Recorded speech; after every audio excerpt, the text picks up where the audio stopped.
Hello, everyone. Tonight, we are standing an ankle deep in a moonlit valley somewhere in the forgotten hinge of time. The air smells like crushed sage and old ash, and every step you take sends a dry, brittle crunch beneath your feet. You look down. It's not gravel, it's teeth. Hundreds of them. All broken. All curved like ivory scimitars snapped at odd angles, half buried in the loam of prehistory. You've wandered into the Valley of Broken Canines. Welcome to the final resting ground of pride pain and prehistoric duels that didn't end with applause. You're going to witness the slow, ritualistic unraveling of an evolutionary marvel. And spoiler alert, you probably won't survive if you meet one of these cats in the dark. So before you get comfortable, take a moment to like the video and subscribe, but only if you really like what I do here. And hey, tell me in the comments where you're watching from and what time it is. Now, turn off the lights, maybe turn on the fan for some soothing noise, and let's get started tonight. You shuffle forward slow and careful, brushing past ancient ferns that haven't realized the Ice Age is coming. This basin is unnaturally quiet. No chirping, no rustling, not even a mosquito brave enough to break the silence.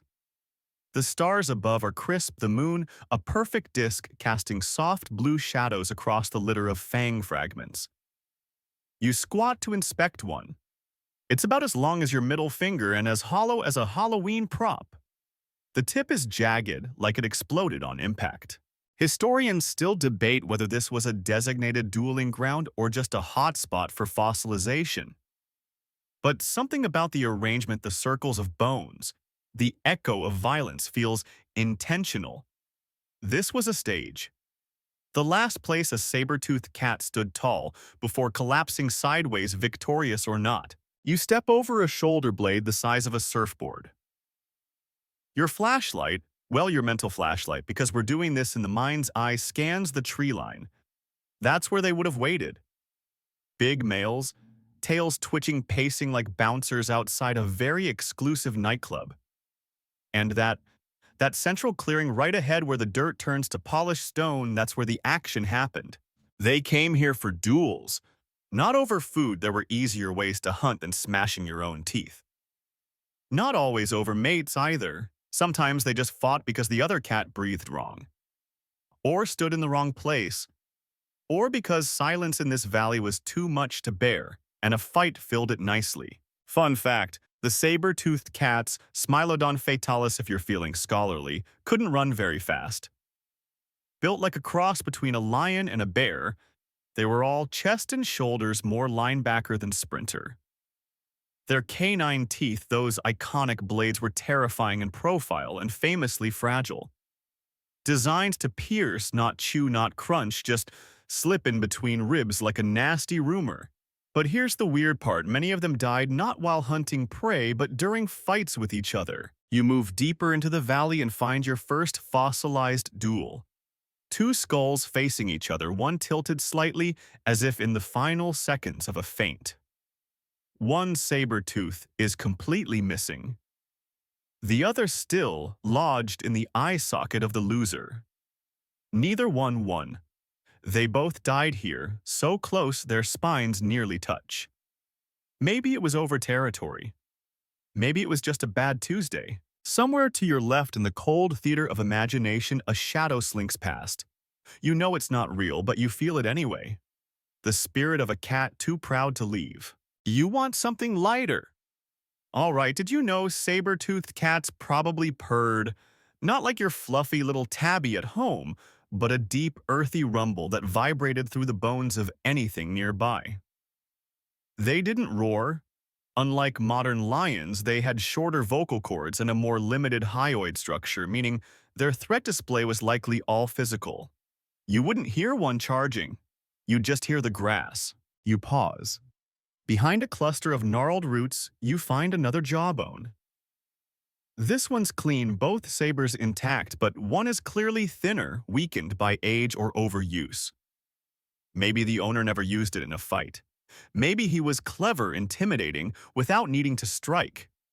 Or maybe he died before he got the chance. Either way, this valley is where his story ended. Historians, well more accurately, Paleontologists with really cool hats still debate whether these gathering places were seasonal. Did the cats return each year like gladiators to an arena? Some bones show repeated healing, meaning some of these guys fought lost healed and came back for another round.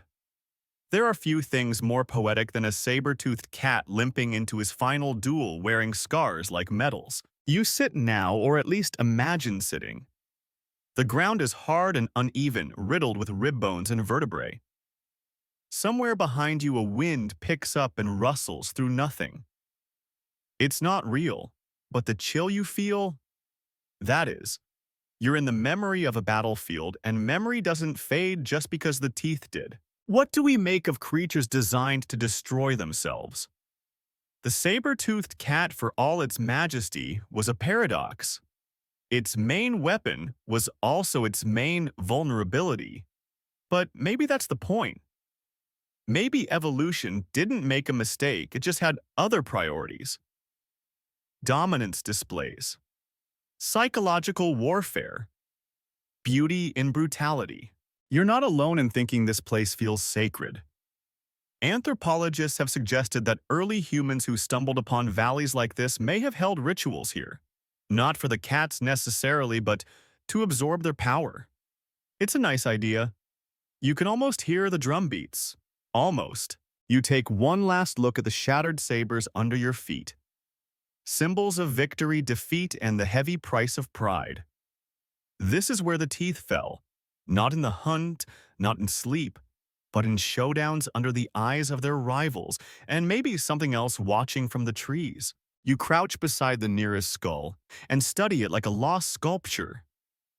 From a distance, the saber teeth of these ancient cats look invincible, sleek, symmetrical, terrifyingly long.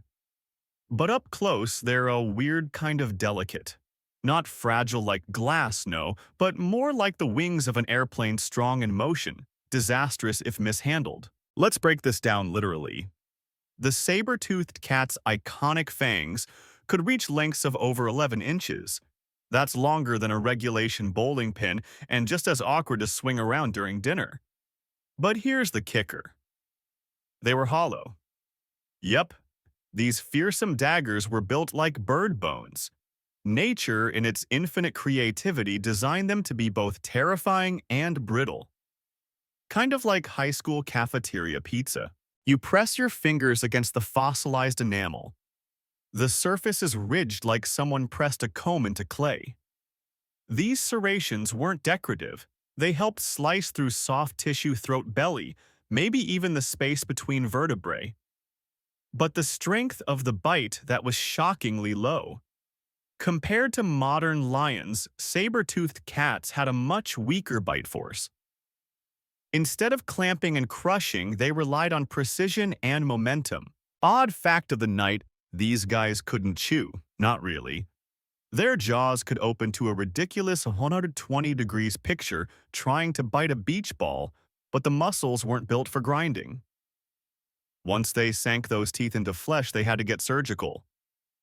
One wrong move, one bone in the wrong place and snap. There goes the left saber. Nature's most dramatic overbite reduced to a stub. You back up and glance around the valley again. So many of the skulls here are asymmetrical. One long tooth, one snapped one, or both broken edges worn down from a last attempt at usefulness. You wonder if the younger cats saw these damaged veterans and asked themselves, is this really worth it? Historians still debate whether the saber's fragility was a fatal design flaw or part of some complex evolutionary gamble. Maybe the point wasn't durability, maybe it was theater.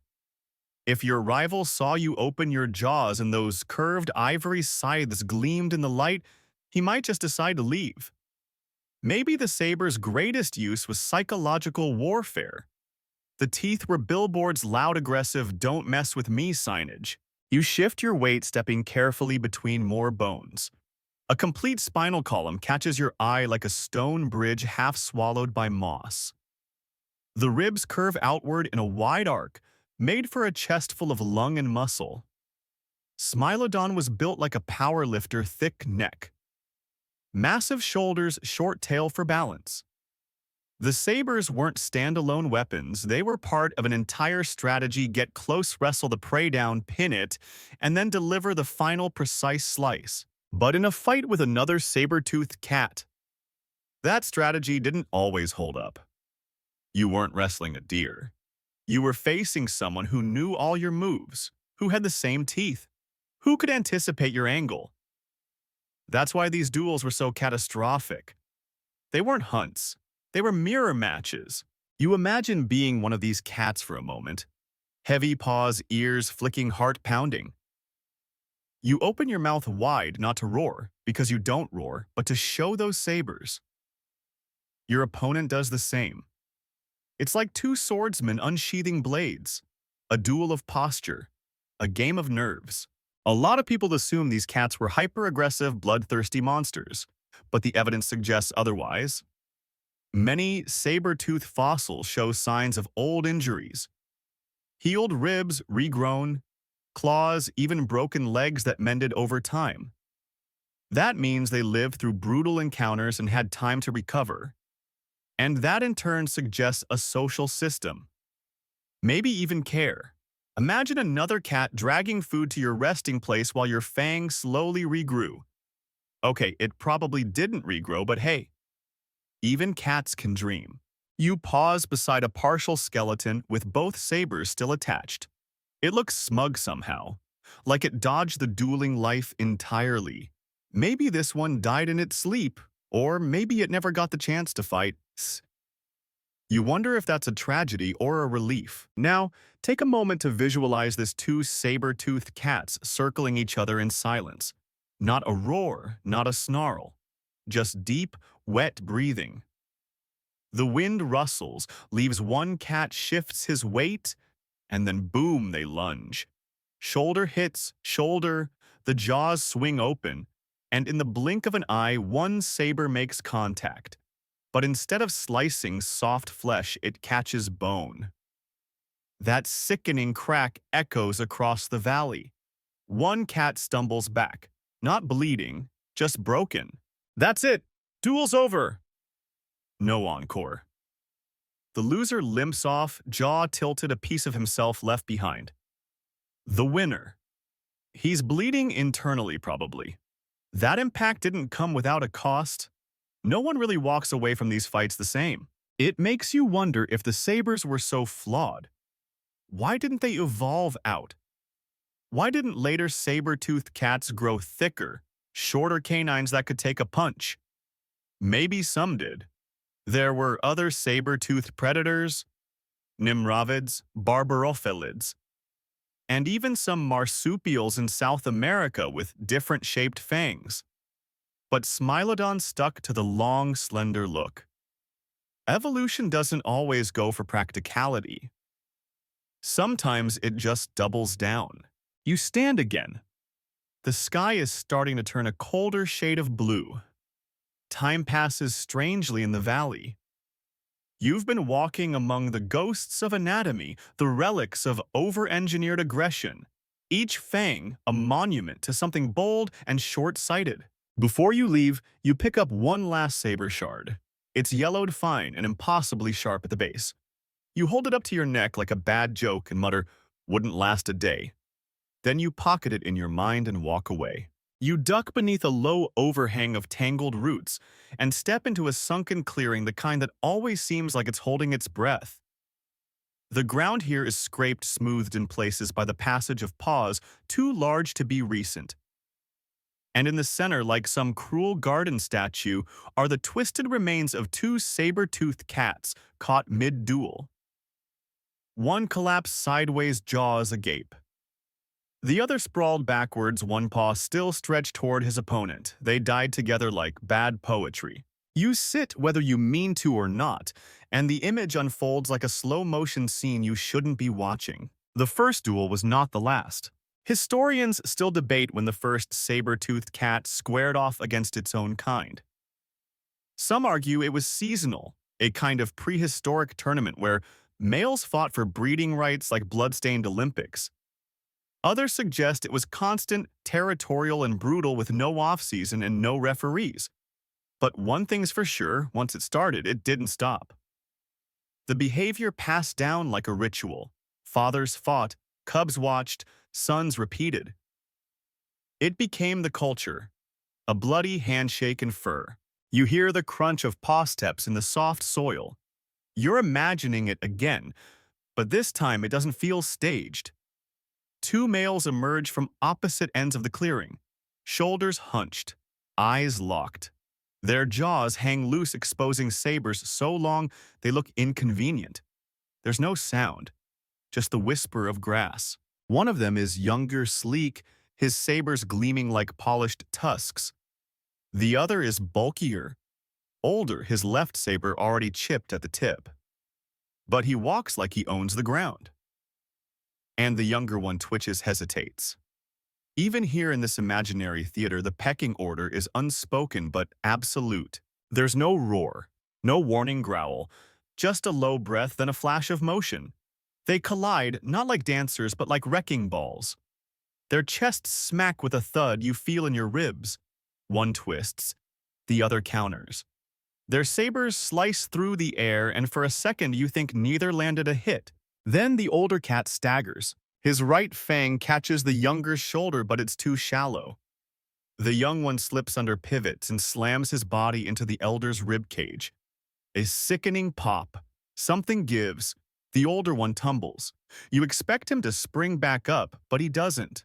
He just lies there, chest heaving, jaw twitching. One saber snapped halfway down, and the younger, he doesn't celebrate. He just stands there, panting, ears flat. The wind feels uneasy, not glorious. He limps back toward the trees. You blink and the clearing is bones again. Fun fact, saber-toothed cats had relatively short tails compared to modern big cats. That might not sound exciting, but it completely changes how they moved. A lion uses its tail for balance during fast turns and sprints. Smilodon. No such luxury. These cats weren't designed for chasing, they were ambush artists. And duels weren't about speed, they were about control. You wander to the edge of the clearing and find claw marks etched into a log deep gouges, as if someone was sharpening or leaving a message. Maybe it was intimidation, maybe it was habit. Or maybe like modern cats, they just had an uncontrollable urge to scratch things. Even the ancient ones needed hobbies. You trail your fingers over a series of skulls lined up like grim trophies. One has both fangs broken like snapped chopsticks. Another has only one fang, but it's curved at an odd angle, possibly from regrowth or old injury. These weren't clean fights. The cats didn't just duel with teeth. They used everything: shoulders, claws, weight, stubbornness. It wasn't fencing, it was demolition derby with fur. Somewhere nearby, a mental bird cries out a sharp, echoing screech that reminds you how empty the modern world is without sounds like this. You close your eyes and wonder if these duels were avoidable. If some saber-toothed cats ever just walked away. One fossil found in Argentina suggests they sometimes did. Two males, one large, one slightly smaller, found near each other with no evidence of wounds. Their bodies weren't tangled in battle, just lying side by side. Historians still debate whether they died as rivals or something stranger, companions, even allies. It's a small, quiet theory in a world obsessed with violence. You lean against a tree trunk and think about all the energy it takes to grow teeth that snap in a single impact. It's like building a sword from ice and hoping it cuts before it melts. But maybe that wasn't the point. Maybe it was about showing up with the sword at all. In the distance, you imagine a small crowd, other saber-toothed cats, perhaps even females, watching from the tree line. Not participating, just witnessing. Because if one of these fights decided who got to mate, then the audience was half the point. These weren't just duels, they were performances. And the stage always demanded a finale. Odd side note, saber-toothed cats likely didn't pounce in the same way modern cats do. Their forelimbs were so powerful and stocky, they probably relied on brute force to knock prey or rivals down. Imagine more rugby tackle, less ninja jump. The sheer kinetic violence of it makes you want to step back even though the danger is long dead. Before you leave the clearing, you notice something etched in the dirt. Not writing, but a pattern of paw prints circling one another, like echoes of 1,000 standoffs. No blood, no screams, just the waiting, the staring, the moment before the teeth fall. You turn around and catch one last glimpse of the duel you didn't really see but somehow lived. The older male broken tooth, and all breathing hard fading. The younger victorious but limping, already learning that a win can cost you more than it's worth. And you're still watching like they did? Like we all do. You follow a dried stream bed out of the dueling ground, ducking beneath branches that hang like gossip.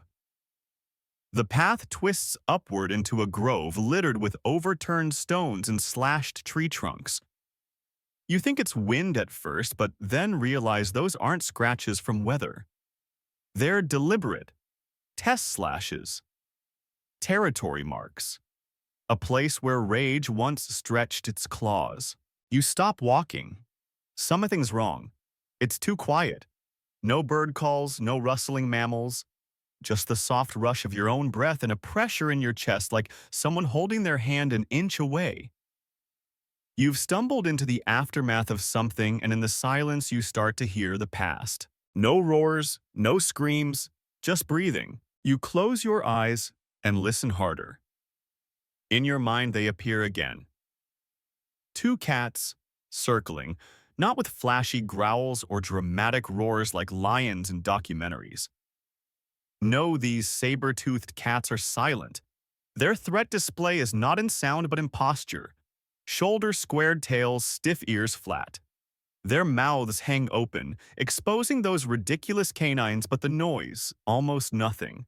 Just the rhythmic, forceful sound of air being pulled through a wide-open nose, like someone trying very hard not to hyperventilate. It's unsettling. Historians still debate whether saber-toothed cats could roar at all. Their hyoid bone, an oddly shaped bit of anatomy that determines whether your vocal cords can go full lion, wasn't built for it.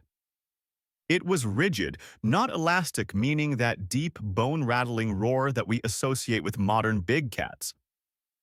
Not gonna happen. Instead, Smilodon likely communicated through hisses, growls, and guttural snarls, low-frequency vibrations. Sound you feel more than hear. Threats whispered instead of shouted. You take another step into the grove and realize these duels weren't just physical. They were psychological chess matches. Silence made every movement sharper, every breath louder. Imagine standing 10 feet from someone who might kill you and neither of you is saying a word. Just breathing, just watching, just calculating. It's the world's deadliest staring contest. You pause beside a tree that's been nearly bisected, deep claw gouges stacked in vertical layers. Could be a territory mark, could be stress relief. You can't help but chuckle quietly. Even the prehistoric apex predators needed a healthy outlet for their feelings. Odd fact, while Smilodon is the rock star of saber-toothed cats, it wasn't alone. There were over 40 different species of saber-toothed predators scattered across various eras and continents, some looking like leopards, others more like bears with swords in their faces. A few had teeth even longer than Smilodon's, like the South American Thylacosmilus, which had saber teeth and bony sheaths in its lower jaw to protect them. Talk about overkill. Back to our silent duelists. One cat makes the first move, nothing dramatic, just a step forward. The other flinches, then retaliates. It's not a lunge, it's a shift. Weight pressed forward. Shoulders tense.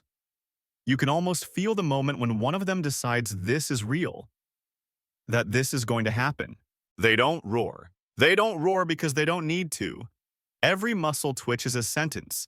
Every eye flick is punctuation.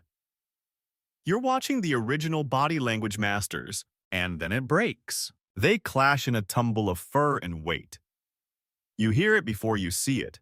A gasp of air. The sound of bone meeting bone.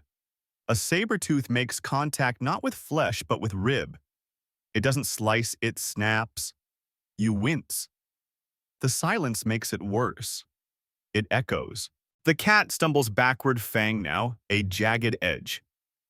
His opponent hesitates. Doesn't press the advantage, just watches, breathing hard, as if breaking the silence took something from both of them. Historians have tried to model these fights in labs and computers, trying to figure out how much force it takes to snap a saber. The results: not as much as you'd think. Under lateral pressure, like in a sideways twist, the tooth can snap clean off. That means if a cat misaligned its bite or hit a bone instead of soft tissue, it paid dearly. Evolution had created a weapon that worked like a scalpel, but only if you used it with surgeon-like precision during a bar brawl. Brilliant. You wander out of this grove and into a sloped ridge where the trees thin. Here, bones are scattered more chaotically, like the fight spilled past its natural boundaries. One skull lies alone, a single fang jammed into its own palate, as if it died biting itself. It probably didn't, but the image sticks with you anyway. And here's where it gets even more bizarre. The losing cat didn't always die immediately. Some of them limped off with cracked teeth and lived weeks, even months. Fossil evidence shows partially healed fractures, worn down stubs where the tooth kept hitting something. These weren't clean deaths. This was a long, drawn-out unraveling. The fight didn't end when the tooth broke. It ended when they stopped breathing. You crouch near the edge of the ridge and find a juvenile skull, small, incomplete, both saber sockets just beginning to form. It makes you wonder, did young saber-toothed cats know what their teeth would become? Did they feel them growing, aching under the gums, and understand the future that awaited them? You imagine being a young Smilodon watching the older males circle each other in absolute silence. Not understanding the stakes, but feeling them. Every breath like a warning. Every broken tooth a prophecy. Maybe the silence was the real message. Don't fight unless you have to. Don't speak unless it matters. You stand again. The grove is behind you, the ridge below. In the quiet, you hear only the wind, your breath, and if you let your imagination slip, the soft huff of a cat with too much pride and too little tooth. The battles fought without roars.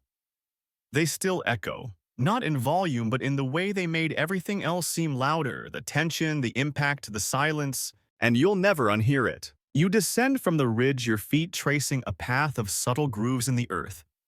Paw tracks fossilized into mudstone, barely visible unless you know what you're looking for.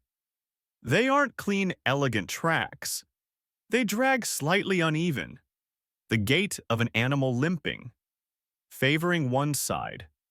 You follow them. The trail leads into a hollow where the sun barely reaches. Moss hangs like cobwebs, and there's that soft, damp smell of leaf rot and ancient sadness. And there he is, a saber-toothed cat, massive but wrong. His left side sags as he limps forward. His mouth hangs ajar, one fang missing, entirely the socket, a hollow reminder of something that once made him terrifying. He's not dead yet. Not in your mind's eye. But you can tell it's coming. This is what happens when teeth become a liability. Historians still debate whether saber-toothed cats hunted solo or in groups. Some suggest they were pack animals sharing kills like lions. Others believe they were solitary hunters creeping through brush like oversized bobcats with anger issues. But when a cat like this one loses a tooth, either theory leads to the same result he's done. Because without that curved dagger, he can't deliver the precise throat strike. He can't pierce the belly or slip between ribs. His whole hunting style collapses, and with it, his chances of survival. You crouch behind a fern and watch him try. There's a carcass nearby, something deer-like, freshly killed by someone else. He sniffs at it, then lowers his head to eat. But with only one fang, his bite is off-center. He tries to slice tears instead. A long piece of sinew slaps his cheek. He flinches. Then he starts gnawing, not like a predator, but like a scavenger. Desperate, humiliated. Odd fact, saber-toothed cats had relatively short jaws and the mechanics of their bite made them weirdly bad at tugging. Unlike wolves or lions who could grip and yank, Smilodon relied on head positioning and that downward shearing motion. When the saber broke, their whole bite strategy collapsed like a flan in a cupboard. You notice the vultures before he does, a pair circling low their wings like silent accusations. He snarls weakly, then lays down beside the kill, not guarding it, just tired. You imagine what it must feel like to still look like a killer, but know you're no longer one. His shoulders are still massive, his claws still sharp, but without that left fang, he's only half a monster. And in this world, half a monster might as well be dinner. The limping cat lifts his head when the breeze shifts, his ears twitch. Something's approaching. You hold your breath, another saber-toothed cat, bigger, both fangs intact. His walk is slow and confident, and when he sees the injured one, he doesn't charge. He just stares. There's a long, horrible moment where neither moves. Then the healthy one lowers his head, sniffs the carcass, and without a sound starts to eat. Not a challenge, not a takeover, just a statement. You can't stop me. The limping cat doesn't even growl. He just turns his head like he's trying not to watch. You wonder how often this played out in the late days of a broken tooth life. Were these cats aware that a single miscalculation could cost them everything? Did they limp away from duels and wonder if they'd made the wrong choice? Or was that just the deal, saber teeth in exchange for a short, sharp life? Historians point to one particularly well-known fossil, a Smilodon with a completely broken canine and numerous healed injuries. This cat didn't just survive, it lived long enough for the socket to heal over. That means it hunted, fed, endured. But did it thrive? That's less clear. Fossils don't show humiliation, or hunger pangs, or the way another cat's shadow makes you flinch after losing everything. You step around the scene and find a nearby resting site, just an indentation in the dirt with a couple of bones arranged oddly. One is a rib, cracked in the middle, likely from a duel. The other, a jaw fragment. You pick it up in your mind, turn it slowly.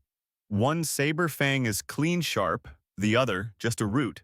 A story in a single bite. Odd detail time, there's some evidence that saber-toothed cats had lips. Yep, those impressive teeth might have been partially or fully covered by fleshy lips when the mouth was closed. So that terrifying grimace we always imagine might have looked more like a pouty grumble. Nature is petty like that. Back to your limping friend. He stands suddenly, his muscles trembling, and starts to walk away. Not toward the forest, but into the open. Towards the edge of the riverbank. The healthy cat doesn't watch him leave. He just keeps eating, tearing meat with ease.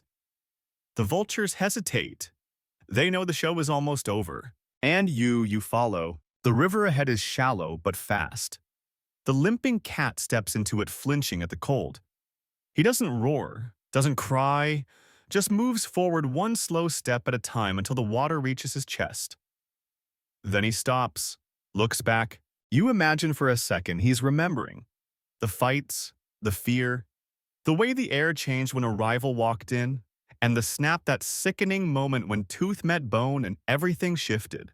Then he lowers himself into the water, lets the current press against him, and breathes. You don't see him again. Somewhere downstream, his bones will settle into mud. And 1,000 years from now, someone will dig them up and ask, why would evolution give a killer such a weak weapon? You already know the answer. Because power is never permanent. Because pride comes with a price. Because in a world where silence is the prelude to violence, the teeth that gleam brightest often break first. You wake, well, you come to in the dreamlike logic of this place beside a stream lined with rounded stones and crushed reeds. The bones of the limping cat are long gone now, carried off by scavengers and time. But there are others here.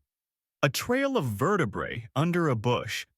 A partial skull with one saber tooth shattered and still embedded in the upper jaw. And not far from it, the victor's remains too. This is where you learn the winner still bled. You step into the clearing like you're entering a crime scene. And in a way you are. Because victory for the saber-toothed cat was rarely clean. Even when you won the duel, outmaneuvered your rival, landed the bite, made him limp away. You often didn't leave unscathed. One wrong angle during your triumph, one twitch of muscle during the final lunge, and that perfect saber could still split like glass on concrete. You imagine the scene.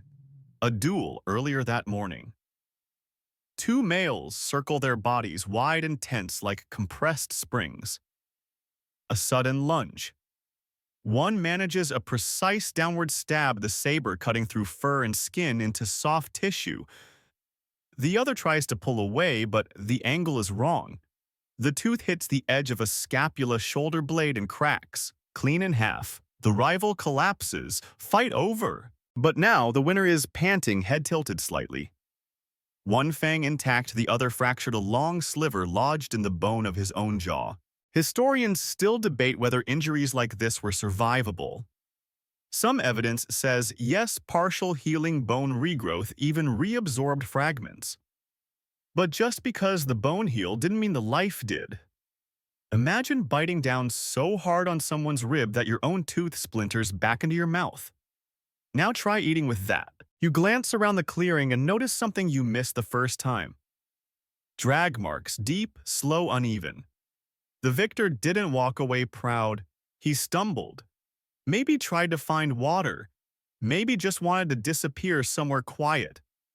Pride doesn't taste good with jaw pain. Odd fact, the saber teeth were never used for chewing. Smilodon likely used its molars to shear meat into strips, almost like scissors. The sabers were assassination tools, not cutlery, which makes it even worse when one broke. Because you still had to eat. And now you had a broken blade in your face while trying to use your side teeth, like some cursed deli slicer. You follow the drag marks and find another set of bones. These are scattered more widely, picked clean. A pelvis, a femur, a rib cage with a fracture right where a saber might have landed. And next to it, a tooth, not buried, just lying there, yellowed and weathered, the edge smooth from rain. You pick it up in your mind. Feel its weight. It's lighter than you expect, like something that wasn't meant to last long. A showpiece. A dare. You look up and see two more skeletons tangled together. This seems to be a recurring theme. They died as they fought, locked in a pose no one had time to break. One still has a saber driven into the side of the other's skull. It didn't come out. Didn't break either, which means it stayed lodged until both of them stopped moving. And here's the wild thing. Neither skull is fully intact. Even the winner in this tableau has a cracked lower jaw, likely from the force of the impact. It makes you wonder if the phrase Pyrrhic victory was invented too late. Because Smilodon perfected it. You kneel, brushing aside some leaves, and find claw marks on the ground nearby. Erratic. Smeared like someone tried to get up and couldn't. You close your eyes and picture it, the final moments of a cat who won the duel, but lost the use of his mouth. He might have dragged himself off to a cool patch of ground, laid his head down and waited. Sometimes there is no glory. Just the soft whisper of defeat hiding inside a win. And in this world, sometimes the only prize for survival was living long enough to feel pain. There's one skeleton in particular that stays with you. It's set apart from the others under a stone ledge where the grass grows taller. The skull is fully intact, and so are both sabers, but one has a long fracture running down its length. A stress break. Not enough to snap it completely, but close. This cat probably fought one more time after the break. Maybe knew it. Maybe felt it wobble in the socket and knew the next lunge would be the last. You reach out in your mind and touch the fracture. It's smooth now, polished by time, but the damage is eternal, like a scar on marble. Historians still debate whether these injuries influenced saber cat behavior. Did they become more cautious after a fracture, avoid duels, shift to easier prey? Or were they driven by instinct, unable to change no matter how many warning signs their body gave them? We don't know.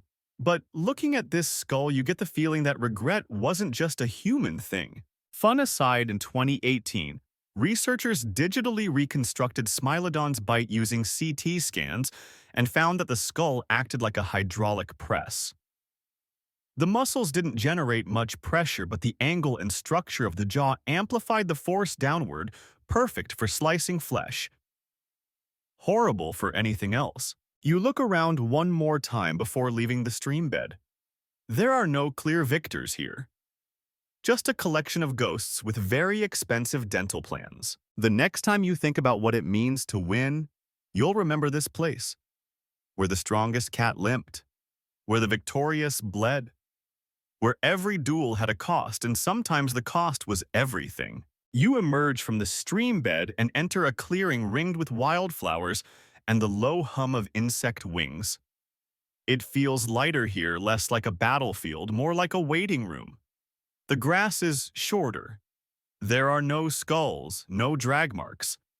But the air is still charged with the memory of things done for reasons no one ever questioned. You lie low behind a tall cluster of ferns, the leaves thick and waxy. Across the field, under the shade of a fallen tree, a female saber-toothed cat is watching. Not moving, not blinking, just watching. Two males pace a short distance away.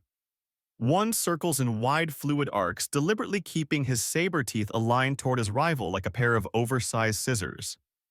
The other remains stationary, his eyes flicking from the rival to the female and back. This is not about hunger. This is not about territory. This is about her. Love made them do it. Historians still debate whether saber-toothed cats had mating seasons or year-round estrus cycles.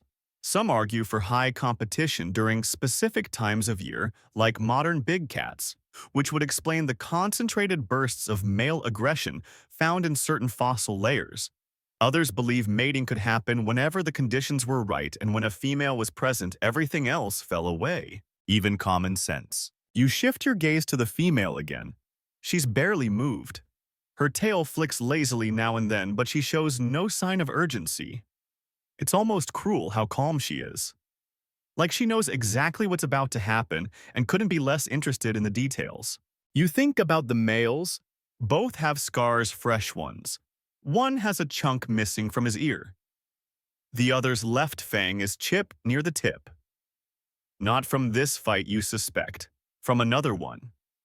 This isn't their first time performing. Odd fact, in many modern big cat species, females are the choosers. They select mates based on displays of strength, stamina, or dominance. With saber-toothed cats, we don't have direct behavioral evidence, but the number of injuries among males versus females in the fossil record hints that the boys were doing most of the proving, and the girls mostly watching. Back to the duel. The circling male lunges first, not with teeth, but with a shoulder slam. He crashes into his rival like a freight train wrapped in fur. Dust erupts. The sound is dull and intimate, like pillows fighting in a thunderstorm.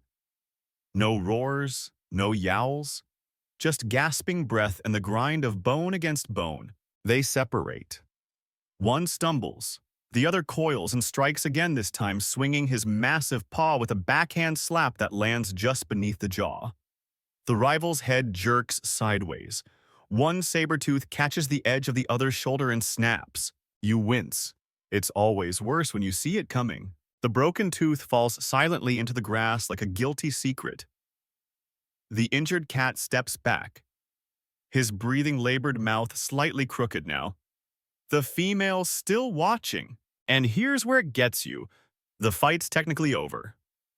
One cat has two sabers, the other has one. The crowd, if there were one, would cheer. But the male with the broken fang doesn't retreat. He lowers his head and walks toward the female. Slow, defiant. The victor growls not a roar, just a breathy warning, and steps between them. But the broken-toothed male doesn't stop. He keeps walking, his tail is high, his eyes are locked on her. And the female, she stands. The winner hesitates. You don't see the final choice. Nature rarely offers clean narratives, But something in the female's body language, her posture, the slight tilt of her head suggests she's not impressed by teeth. She's watching the one who got back up. Historians still debate what winning meant in saber-toothed society. Was it about dominance, intimidation, persistence?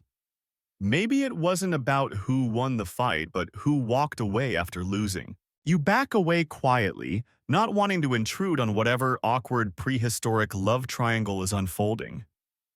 But the lesson clings to you like fog.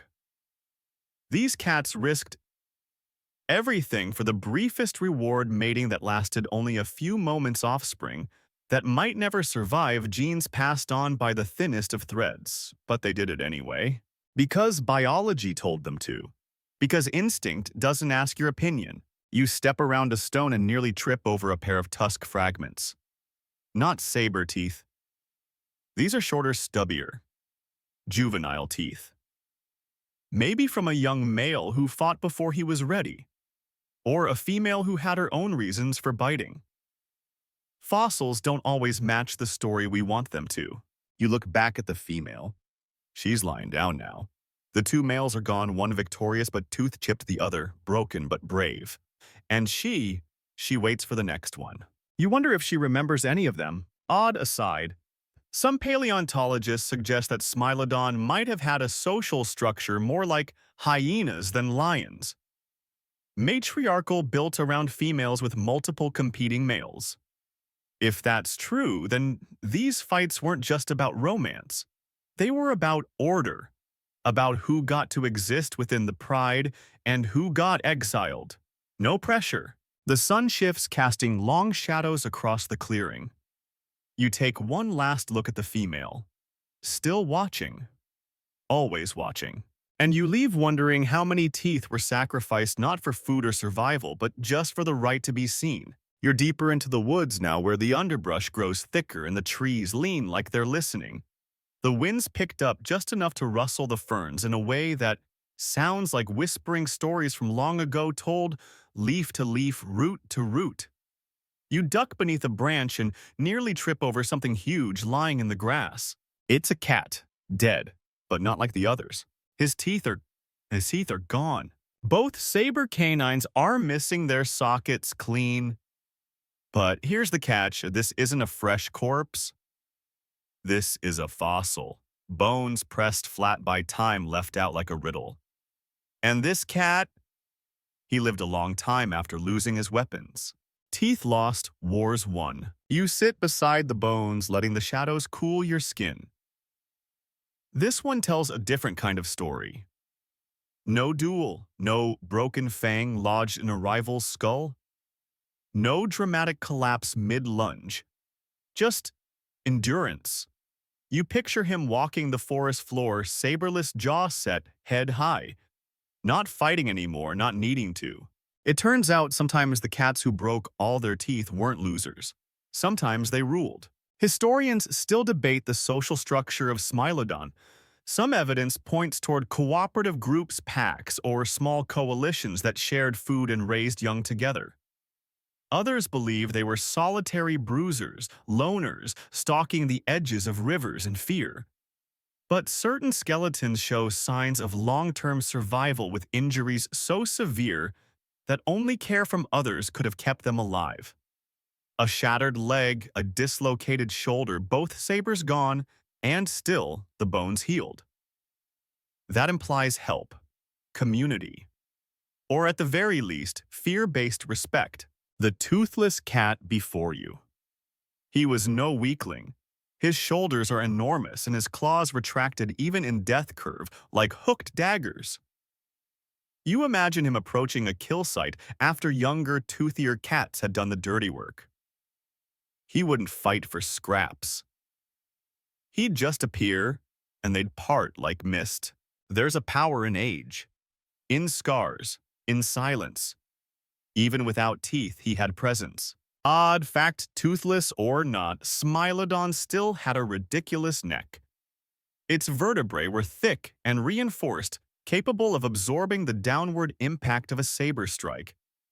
But even without the fangs, that neck alone could knock a rival sideways. Combine it with those massive forelimbs, and you've still got a nightmare in fur. You lean back imagining a gathering of saber-toothed cats, a fresh kill steaming in the grass. Young males squabble nearby, flashing teeth, pawing at each other in ritualistic half-fights. Then he arrives, the toothless one. He doesn't speak, he doesn't need to. They go still. Maybe one tries to act tough, but it doesn't last. The stare from this old brute is enough. They move. He eats. Not because he won the last fight, but because he won every fight, and then lived. It's almost unfair how impressive it is. You don't need sabers to rule. You just need the memory of what it was like to have them, and the body that says I still could if I wanted to. You find more bones nearby. Not from him smaller ones. Juveniles, maybe. One of them has saber buds barely formed.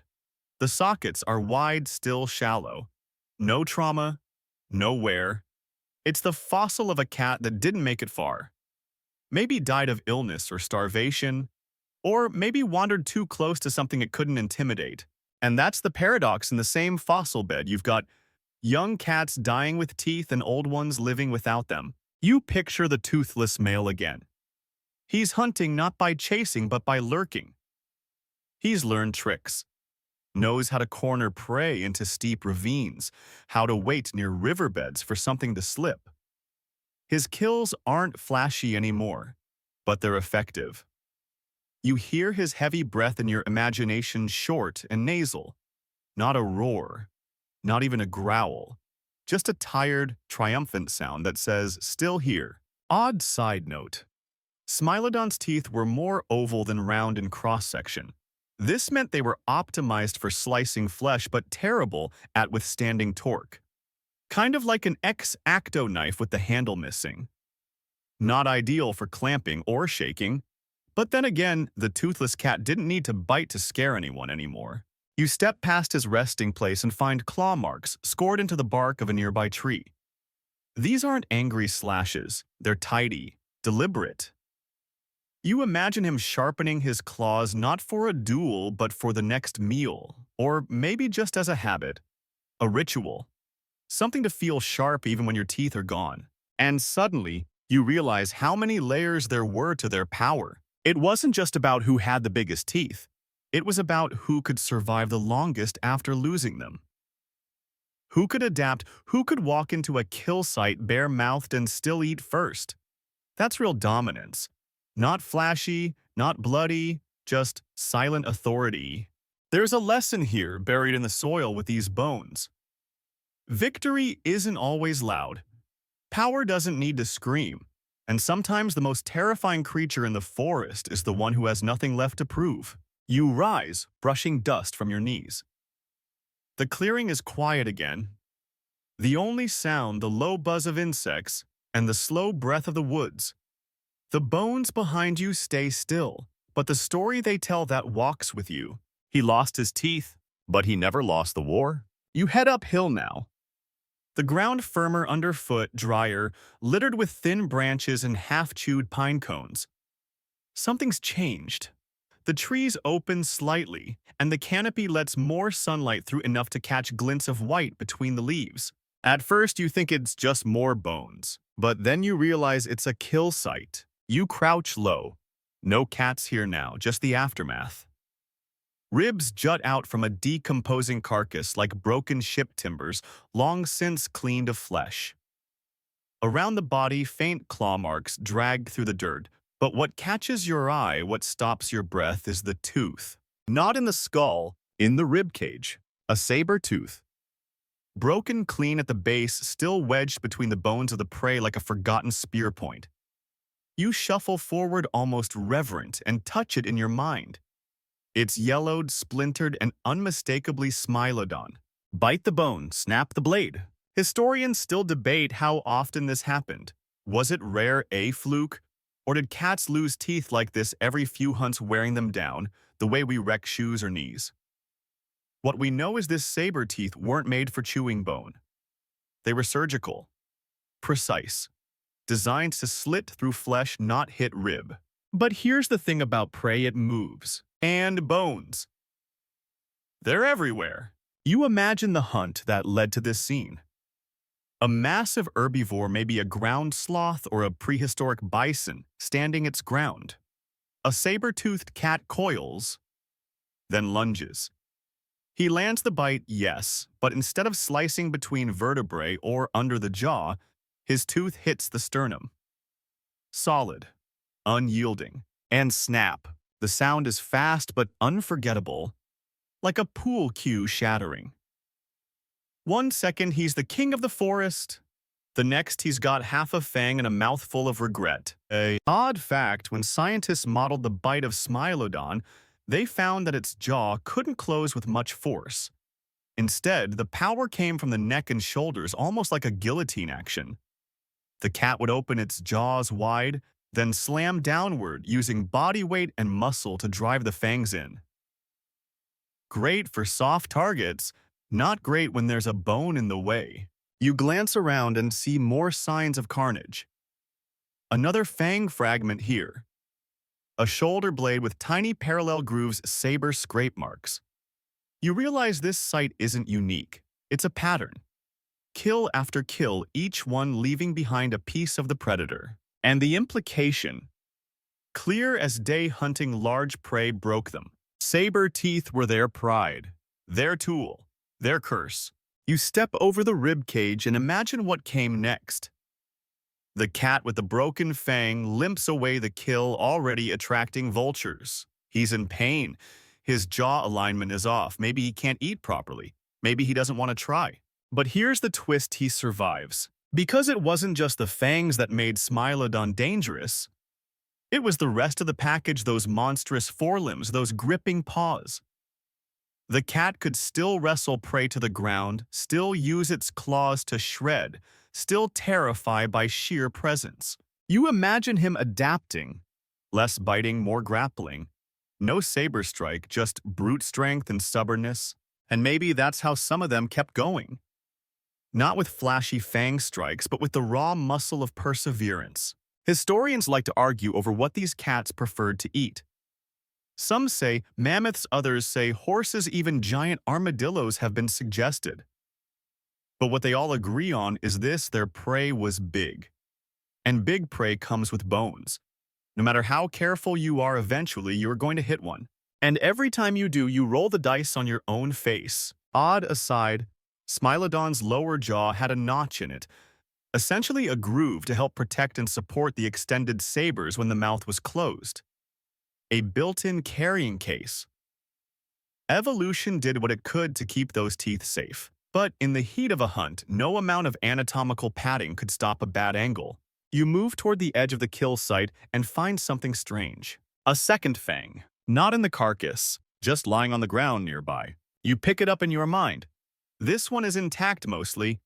It shows wear scratches and the start of a vertical crack. You imagine a cat striking the kill, once feeling the tooth rattle inside the socket, and deciding maybe just this once not to bite again. Maybe the smarter ones learned. You look around and see no signs of a fight here, no other cat bones, no splintered limbs, just the prey and the teeth, which means this wasn't a duel. This was dinner. And dinner, like duels, came with risks.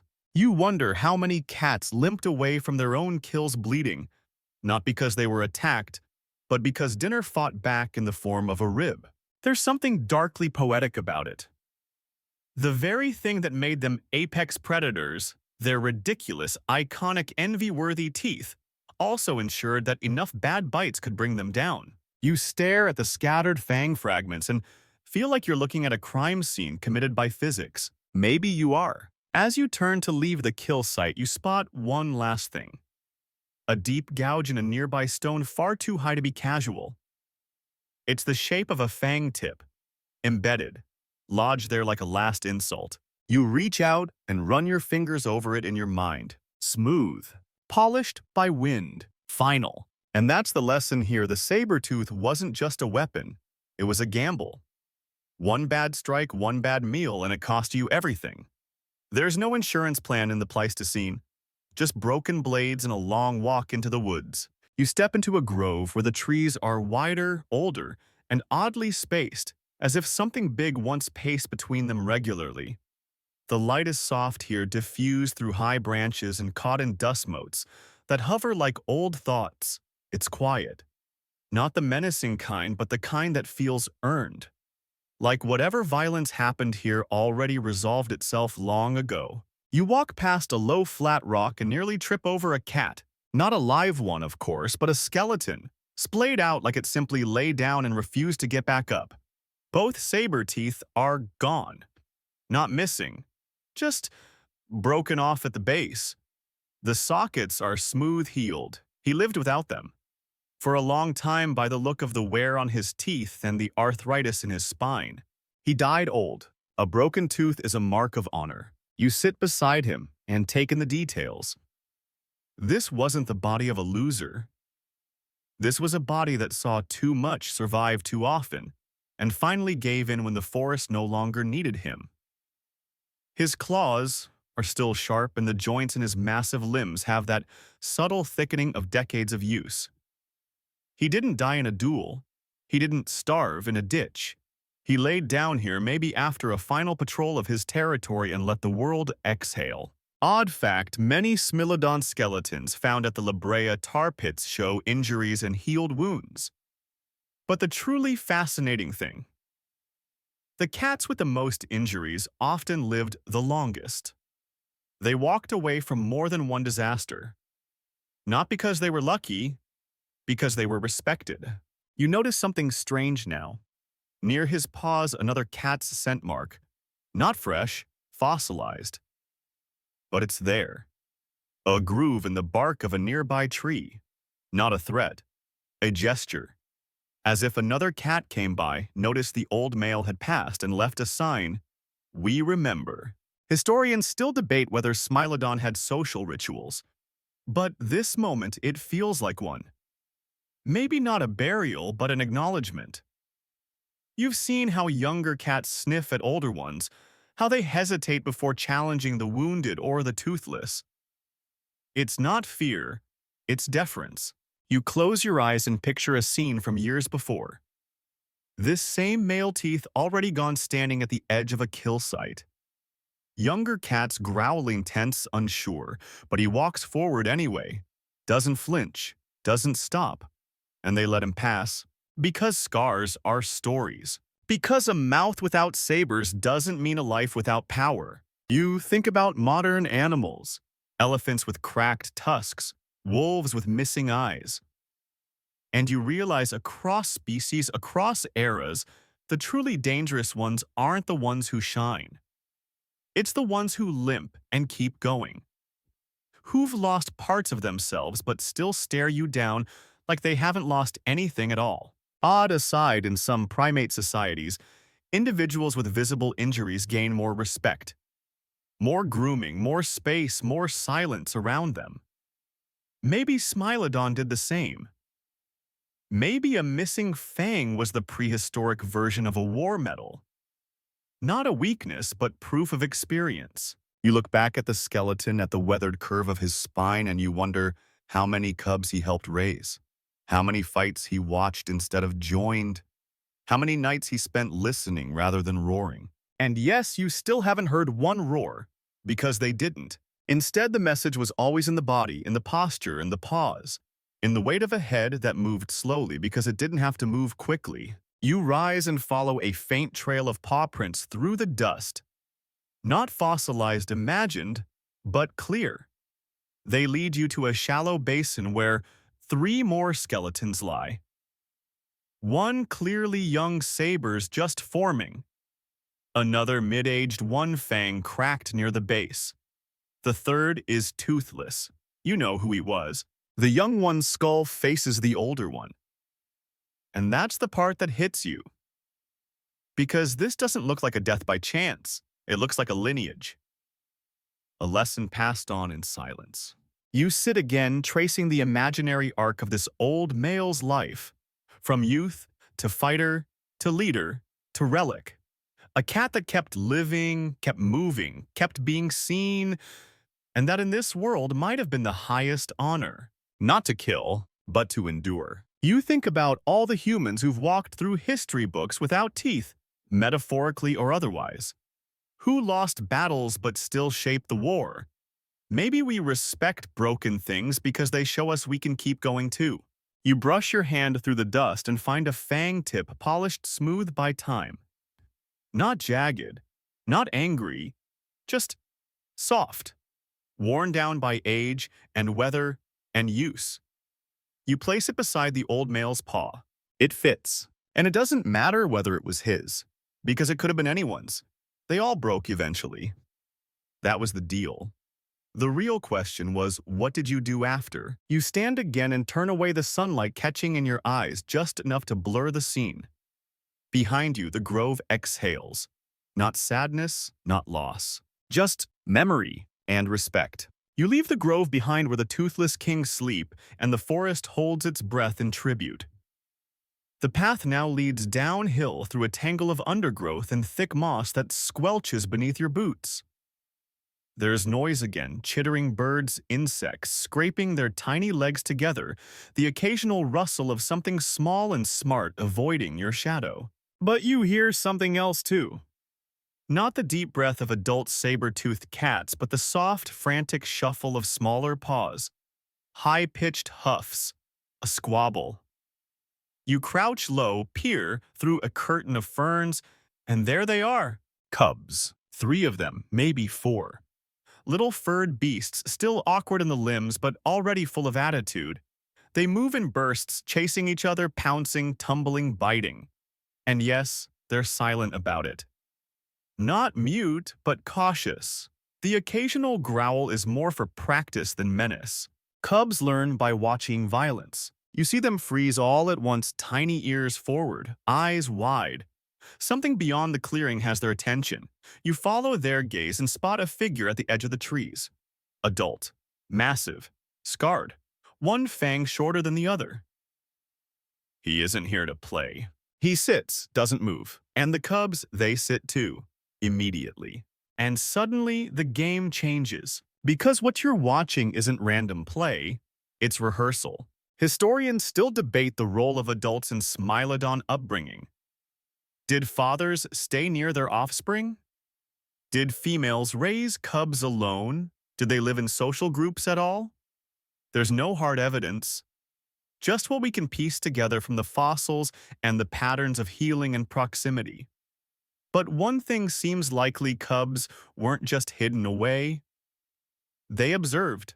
They learned. You watch one of them, a bold little thing with extra large paws, creep forward in a clumsy crouch. He mimics the way the adult's shoulder muscles ripple when he moves, exaggerated but sincere. Another cub responds with a fake swipe, slow and telegraphed. They freeze. Then pounce. The adult doesn't intervene. Instead, he turns his head and locks eyes with one of them. A stare that says, watch what happens if you don't aim carefully. Because this isn't just play. This is training. You shift in the underbrush and catch a glimpse of something behind the cub's scratches in the dirt. Not random. Diagrams almost. Circles of paw prints around a central patch. This clearing has seen actual duels, maybe even recent ones. And now the cubs reenact what they saw. Odd fact, many modern big cats use play not just to build muscle but to practice strategy. Cubs learn how to feint, how to fake submission, how to control their weight and momentum. Some even learn to cheat, biting slightly harder, pinning with a twist. It's not about rules, it's about readiness. And these saber-toothed cubs, they're learning the same. You hear a short growl, more a cough, really. The adult stands and walks toward the edge of the clearing where a tree trunk still bears the claw marks of a past conflict. He sniffs it, then rakes his claws once across the wood. The cubs go still, their tails freeze. Then one of them mimics the gesture, walks up to a smaller tree and claws at it much less impressively. The others watch. No one laughs. Because even mock aggression is a kind of currency. Historians often argue about how much of saber-toothed behavior was instinct versus learned. Some believe that the infamous saber strike was entirely hardwired, an automatic move triggered by opportunity. Others suggest that precision like that had to be refined, learned through trial, through failure, through mimicry. And watching these cubs, you start to lean toward the second camp. One cub lunges awkwardly at another. His fang, still barely more than a nub, hits the other's shoulder. Not hard, but enough to surprise. The recipient lets out a high-pitched growl and retaliates. It escalates fast. A blur of pause. A yelp. The adult moves not quickly, not angrily. Just enough to re-establish presence. They stop. They regroup. Lesson learned. Odd aside, fossilized saber-toothed cubs sometimes show micro-fractures in their growing canines. Not catastrophic damage, but signs that even the babies were pushing those teeth too early, practicing strikes before the bones were strong enough to handle it. Because the pressure starts early. Be big, be fast. Don't miss. You watch as the adult returns to the edge of the clearing. He lies down, but his eyes stay open. One cub sits beside him. No physical contact, just proximity. The cub glances at his elder's jaw, at the worn sabers, one clearly shorter, probably broken years ago. The cub leans closer, sniffs, then does something unexpected. He licks the broken fang, not out of confusion, out of understanding. And it hits you. These cubs don't just learn by watching violence, they learn by watching survival. They learn by watching the broken stay upright. They understand that every scar is a lecture, every limp a warning, every silent stare 1,000 words. You stay until the light starts to fade. The cubs begin to settle, sprawled like tiny rugs across the forest floor. The adult breathes slowly. Not asleep, never asleep, not fully, but calm. You slip away before they notice you were ever there. As you leave, you can't help but think if there's anything more dangerous than a saber-toothed cat, it's a young one watching very carefully. You follow a thin trail of packed earth now barely wider than your shoulders. It winds through dense foliage past trees with bark so dark it drinks the light. The forest is thicker here, quieter. Not silent, no. It's never truly silent, but muffled. Like the world is waiting for something to make up its mind. You're thinking about teeth again. Not because you want to, because they won't leave you alone. They were everywhere in the beginning, long curved, too fragile, too beautiful. Evolution's most dramatic gamble. And now, the closer you look, the more examples you find of cats who snapped them, lost them, wore them down to stumps. And yet somehow the species thrived. So you ask the question out loud like someone might answer. Why didn't evolution fix this? And that's when you stumble upon it, a natural rock shelter, low and wide with a shallow overhang and deep shadows. Inside, etched into the dirt and stone like the aftermath of a performance, are bones. Dozens. Not just saber-toothed cats. Prey animals, too. Deer, sloths, horses. A whole menu of Pleistocene heartbreak. But your eyes land on the same thing every time: broken fangs. Half teeth. Smooth sockets where once something lethal grew. You step inside and it smells not of rot, not anymore, but of history, like an old museum they forgot to close. Historians still debate whether saber-toothed cats were poorly designed or just designed for something very specific. Some argue the teeth were evolutionary dead ends, an overcommitment to an idea that looked cool but had too many practical problems. Others say they were perfect for their time, that the very delicacy of the teeth shows how well adapted the cats were. As long as you didn't mess up, they worked flawlessly. Kind of like an expensive sports car, fast, powerful, stunning, but one pothole and the suspension's gone. You crouch beside a skull with no sabers at all. Not broken, never grown. A juvenile maybe, or a rare mutation. You try to imagine what life was like for this cat. Did it hunt? Did it survive? Or was it driven out the moment its face failed to live up to expectations? Evolution's funny like that. Sometimes it tries something, watches it fall apart, then tries something even weirder. Odd fact. There was a saber-toothed deer once, not a joke. It was called Hydropotes inermis, the water deer. Still exists, actually. Males grow long curved canine teeth used to intimidate rivals, They don't bite prey. They don't even hunt. They use them like display swords.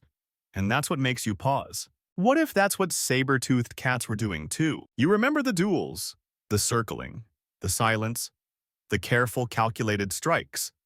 And suddenly it feels less like predation and more like theater. Because if these teeth weren't meant to last, if they weren't even meant to touch bone, then maybe their primary purpose wasn't function. Maybe it was intimidation.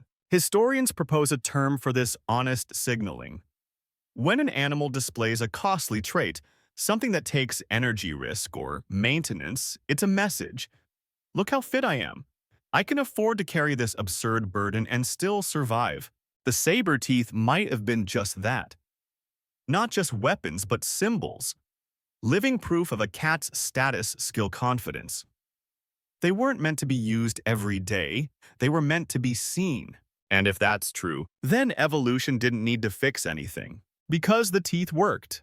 Until they didn't. And by the time they didn't, the genes had already passed on. You brush aside a layer of soil and find a tooth unbroken, pristine. It's still sharp after all these years. And that's the part that rattles you. So many were lost. But a few survived. Made it all the way to fossilization without a scratch, which means some cats never broke them. Not once. They lived, fought, hunted, ruled, and died with both sabers intact. Those were the masters of the blade. You rise slowly, stepping out of the shelter, and the sunlight hits you in a way that feels staged, dramatic, perfect. You blink, and the forest returns to its usual shade of moody green. Odd aside, there's a modern bird, the club-winged mannequin, that evolves in the exact opposite direction. It can't fly well because its wing bones are modified for courtship sounds. It makes music instead of soaring.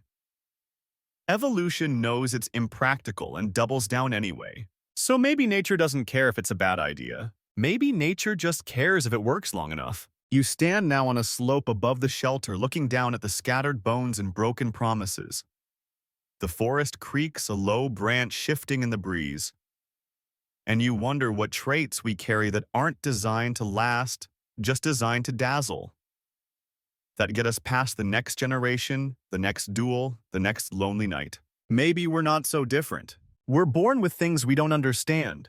We use them badly, we break them, and still we survive. The saber-tooth wasn't a flaw. It was a flex. You keep moving.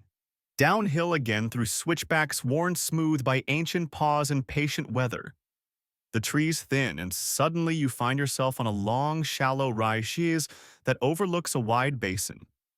It's open here, sunlit and exposed. You hear the wind whistle across stone and grass, the occasional flap of distant wings. A place for change. A place for history to lose its temper. You sense it before you see it. Movement not in your present, but in your memory of this place. The way grass leans like it's still trying to make room for something massive.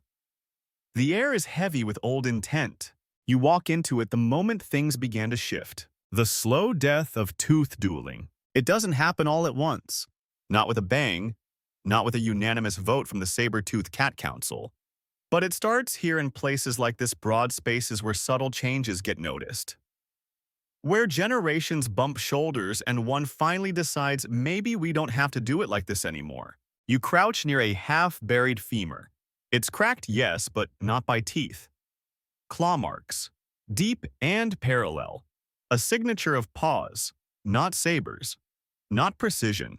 Just raw power. You look around and find more signs, scratch marks, tackle points in the dirt. No saber fragments. No snapped fangs. Just clean, heavy impacts. The cats began to change. Historians still debate how much behavior evolves within a species. Does one cat trying a new tactic inspire others? Or does environment do the talking, changing the rules so gradually no one notices they've shifted? Whatever the answer, one thing's clear toward the later stages of Smilodon's existence. Fossil evidence shows fewer fang breaks. Fewer embedded sabers, more wear on claws, more damage from blunt force. They were still fighting. They were just fighting differently. You imagine it now. Two males sizing each other up, but instead of leading with the jaws, they posture with their bodies, low growls, tail flicks. They feint fake lunges, testing reactions. And when they move, it's not a headfirst dive. It's a shoulder slam, a paw swipe. No saber-tooth gamble. You can almost hear it, the absence of that awful crack that haunted the old duels. Less silence before snap, more collision. Dust instead of blood. Odd fact, big cats today, like tigers and leopards, prefer to strike with their forelimbs before resorting to biting. It's safer, more flexible, and gives them better control of the fight. Claws grow back, teeth don't. Maybe Smilodon figured that out too, just in time. You trail your hand through a patch of disturbed dirt and find something curious. A partial paw print, wider than average, deeper, followed by three more in a curve like the cat pivoted turned sharply. A movement impossible to do mid-lunge with your jaws wide open. This wasn't a saber strike. It was a dodge. You smile. Because evolution isn't always dramatic. Sometimes it's as quiet as a mist bite. You scan the basin and spot the faint outlines of older bones clustered beneath a leaning boulder. One skeleton lies curled on its side, head tucked. You approach it and kneel. One saber is shorter than the other but not snapped, worn, used, like a sword carried but no longer drawn. This cat fought with paws. The wear on its shoulder joints tells the story.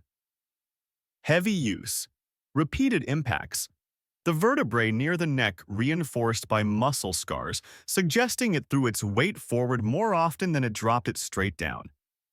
Not the classic saber-tooth strike. Something else. A new tactic. And here's the weird thing, the saber teeth never went away. Not entirely. Evolution didn't just snatch them back once they became a liability. They stayed vestiges of an older time, symbols, not tools. A reminder of how things used to be, now rarely used in battle, like medals on an aging soldier. You sit for a while thinking about how that plays out in modern life. How humans too carry parts of ourselves that no longer serve the original purpose. Wisdom teeth, goosebumps, emotional meltdowns over email formatting. Sometimes you keep the teeth even after you stop biting. Odd aside, the last known species of saber-toothed cat didn't go extinct because it couldn't hunt. Climate change and shifts in prey availability likely played a bigger role. In fact, these cats were adapting, maybe even thriving in the new world. But the clock ran out. Not because they were broken, because the game changed faster than they could rewrite the rules. You rise and walk across the clearing. The wind tugs gently at your shirt. You imagine what this place sounded like thousands of years ago. Not roars, not clashes, but grunts, paws hitting earth, the thud of bodies in motion. You wonder how long it took before the saber strike became rare. If young cats were praised for not using it. If the old ones warned them with a sideways glance. Or maybe one cat just tried something different one day and didn't break his face. And the others noticed. You stop at the edge of the basin and look back. The earth is littered with claw marks now, not Fang debris. Territory signs, silent declarations. I was here. I won here. I didn't need to snap my saber to prove it. And you get it. Because maybe true strength isn't about using what you're given. Maybe it's knowing when not to. You follow a sloping ledge that curls around the basin, like the rim of a massive stone bowl. The earth here is drier, more brittle. Every step crunches beneath your boots, echoing with a dull snap that feels vaguely impolite. The trees thin, the shrubs bow low, and up ahead you see something that stops you in your tracks.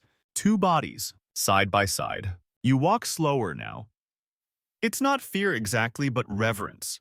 Like you're approaching a story you already know the ending to, but you want to savor how it's told. Buried together, teeth apart. The skeletons are nearly touching, just a few inches of space between them. Time has flattened them, but not separated them. Their skulls are both tilted inward like they were still mid-stare when they collapsed. One saber tooth is missing. The other has both, but one is cracked.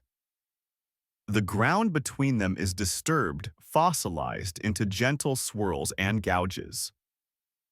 No sign of who won. No sign that it mattered. Historians still debate whether this was a double kill. Some call it a freak accident. Two rivals who struck at the same time and fell together like a tragic poem. Others think one may have lingered, dying slowly from injuries, while the other guarded the body until death caught up. There's even a theory, wild romantic, that these two weren't enemies at all. But you know better. You crouch beside these bodies and study the spacing. The overlapping claw marks. The fang marks, yes, you see them now on each other's limbs. These two fought, brutally, and at the end they lay down together in the silence they couldn't survive. You wonder if the forest watched. The odd fact here, most saber-toothed cat fossils found in proximity like this do show signs of trauma, but not all in the teeth. Many have deep claw wounds, crushed bones, fractured limbs. That means the fights weren't neat. They weren't contests of elegance and precision. They were messy, undignified, full-body collisions that sometimes ended with both cats too broken to finish the job. You reach out in your mind, placing a hand between the skulls, not to separate, just to feel the echo. The air here is heavy, charged with something old and unwilling to be understood.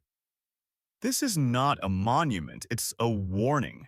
You look closer at their teeth, what's left of them. The cat on the left is missing his right saber completely. The socket is smooth-healed over. This wasn't lost in the final fight. This was old damage. He'd fought before. Survived. Maybe even ruled for a while. You imagine him walking into this last fight thinking, I've done this before. The other cat has both teeth, but the right is split down the center. It's the kind of fracture that doesn't happen in one clean strike. It happens when a tooth gets jammed, twisted, and finally gives under pressure. He probably bit down hard and couldn't pull away. Or didn't want to. You imagine the two of them locked in that final moment, necks straining, shoulders burning, the teeth that once defined them now disintegrating between effort and bone. And then, stillness. Not a roar, not a victory lap, just two bodies side by side. You sit beside them, the sun warm on your back. Time slows here, softens. You think about the dozens of fights you've imagined so far, the endless parade of shattered sabers and limping victors. And then you think about this two rivals who didn't leave, who stayed until neither could move again. There's something different about it, something human almost, because in the end, nobody got the prize. The female didn't choose. The territory didn't change paws. There was no feeding, no retreat, just the slow realization that neither one was getting back up. Odded aside, in some modern animal species, males do die during courtship. Deer can impale each other on antlers. Sea lions can drown each other. Even peacocks have been known to drop dead from exhaustion mid-display. And every time the lesson is the same, nature has no sympathy for style points. You glance at the stone just behind the bodies. A shallow depression in the dirt, a place where another cat may have waited. Witnessed. Maybe a female, maybe a cub, maybe no one at all. But someone marked it. Scratches, faint but deliberate. A semicircle, like someone returned after the bodies stopped twitching and left a sign. They fought. They died. Here. You wonder how many fights ended like this, not with cheers but with quiet collapse. No winner. No dominance. Just a draw written in blood and dust. It makes you question all the posturing, the lunging, the tooth-flashing bravado. Was it all worth it? The broken fangs, the wasted energy, the mates that didn't stick around, the prey that wandered off while the kings killed each other. But then you remember this was never about logic. This was instinct wrapped in fur, sharpened on bone. And sometimes instinct doesn't care who walks away. Sometimes it just wants the story to be told. You rise slowly.